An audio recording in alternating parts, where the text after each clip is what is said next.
E aí galera, beleza? Tudo tranquilo? Professor Thiago Ferreira, professor de Biologia, e seja muito bem-vindo ao nosso canal. Na videoaula de hoje, a parte final de anelídeos, a parte de classificação e um pouquinho sobre reprodução. Então, ó, uma boa aula!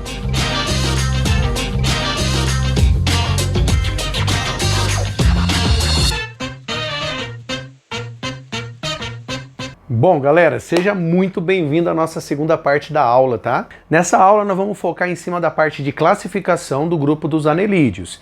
Então, se você está assistindo, caiu agora aqui nesse vídeo, e você quer assistir a parte de características gerais, ó, só acessar aqui o nosso card, tá? Você assiste a primeira parte sobre características gerais dos anelídeos. Se você tiver qualquer outra dúvida, né, ou curiosidade de alguma aula que já foi gravada, pode acessar aí o nosso canal, a playlist de zoologia, ela tá em plena construção, tá? Então dá uma visitada lá que tá bem legal, beleza? Bom, então vamos lá. O grupo dos anelídeos, né, ou Filoanelida, eles são classificados em três classes. A classe dos oligoquetas, ou a classe oligoqueta, classe poliqueta e a classe hirudínea. Basicamente, nós temos dois critérios de classificação para organizar os indivíduos desse filo. Primeiro, é o número de cerdas. Então aqui, ó, a palavra oligo quer dizer poucas, chaeta, né, ou queta quer dizer cerdas. Indivíduos que apresentam poucas cerdas. Na classe poliqueta, poli quer dizer muitos ou várias, queta, cerdas. Então, muitas cerdas. E aqui a classe aquetos, né, ou classe aqueta. A de não, queta de cerdas. Então, nesse primeiro nome, eu estou explorando a parte de quantidade, a presença de cerdas. Eu coloquei uma outra nomenclatura dentro da classe dos aquetos, a classe hirudínea. Hirudínea porque eles têm uma particularidade em relação ao hábito alimentar e eles acabam produzindo uma substância chamada hirudina, que eu já vou comentar para vocês, tá bom? Então aqui eu tenho as minhocas como representantes. Aqui nós temos as nereidas, são os indivíduos mais expressivos desse grupo. E nesse grupo daqui nós temos as sanguessugas, o grupo dos aquetos, beleza? Então essa é a primeira classificação. Existe uma outra forma também de organizar, que aproxima o grupo dos oligoquetos com dos hirudíneos, que é a presença do clitelo. Então tanto o oligoqueta quanto o hirudíneo, eles apresentam o clitelo. Na aula anterior a gente viu lá, eu desenhei, fiz um esquema do clitelo do grupo aqui das minhocas, bem destacado. O grupo dos sanguessugas você não consegue observar, né, com tanta facilidade a presença desse clitelo.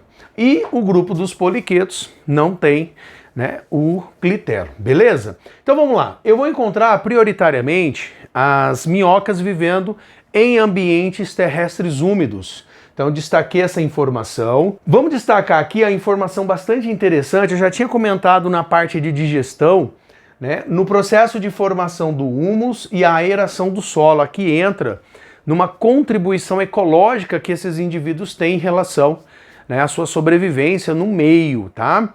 Como eles se alimentam da matéria orgânica que está misturada ali na terra, né, no solo, eles acabam, através das suas fezes, formando uma espécie de produto chamado de humus, que é rico em matéria orgânica, semidecomposta. E isso acaba enriquecendo o solo. Na aeração do solo, porque ao se alimentar eles vão formando túneis, que eles vivem ali semi-enterrados. E aí eles vão formando essas redes de túneis, facilitando a entrada de oxigênio, a infiltração de água, extremamente importante também essa contribuição, tá? Com a parte de reprodução, eles são indivíduos monóicos, ou também chamados de hermafroditas. Significa dizer que no mesmo corpo você tem a parte masculina e a parte feminina, beleza? Só que aqui não tem a parte de fecundação, de autofecundação.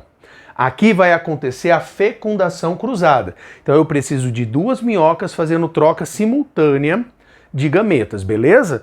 Então eu tenho uma que fica num sentido e a outra vai se acoplar no sentido oposto, de modo que cada uma consiga depositar na outra né, uma grande quantidade de gametas numa espécie de receptáculo seminal. Aí na região do clitelo, né, vai ser produzido um casulo, e aí vai ser depositado nesse casulo o óvulo, que é produzido pela parte feminina.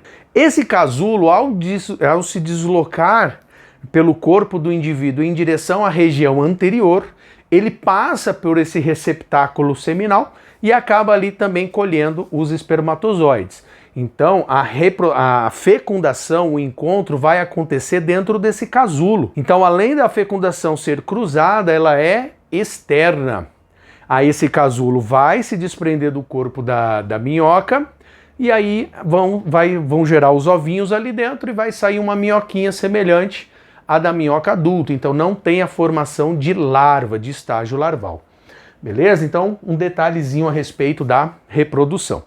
Já aqui nos poliquetos, nós temos indivíduos que têm uma grande quantidade de cerdas.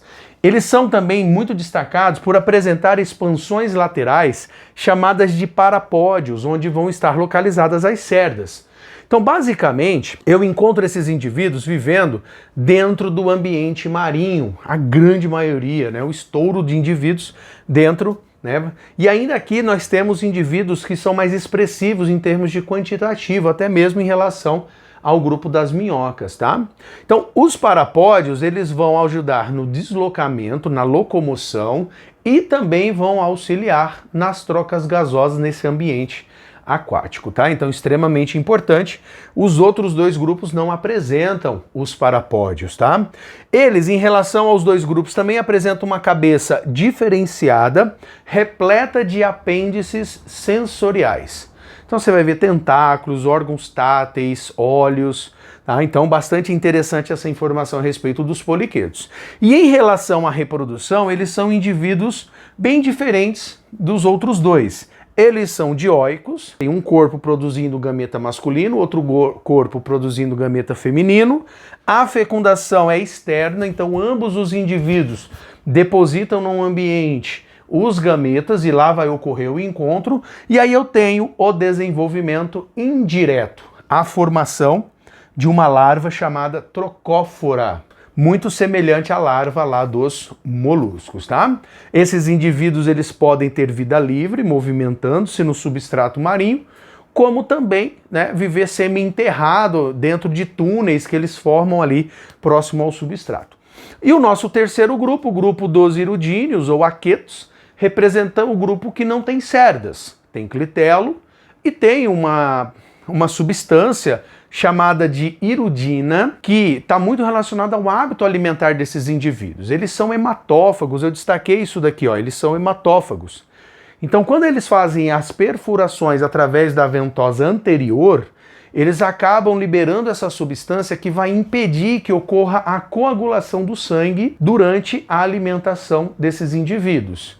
Eles se locomovem diferentemente dos outros dois grupos através do deslocamento de suas ventosas. Uma na região anterior, outra na região posterior. E aí eles vão jogando essas ventosas e aí ela vai se locomovendo. Eles são levemente achatados dorsoventralmente.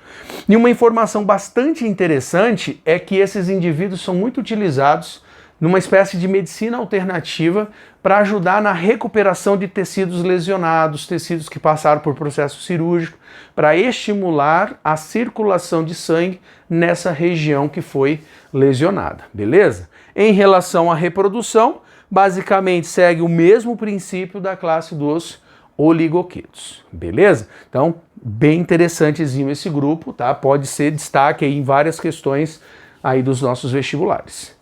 Show de bola? Galera, cara, o que eu tinha para passar para vocês era isso, aula curtinha, aula de classificação, pontos importantes. Então você tá aí de boa para resolver qualquer exercício até esse ponto da nossa escala zoológica. Então, se você curtiu esse vídeo, vai lá, dá aquele like.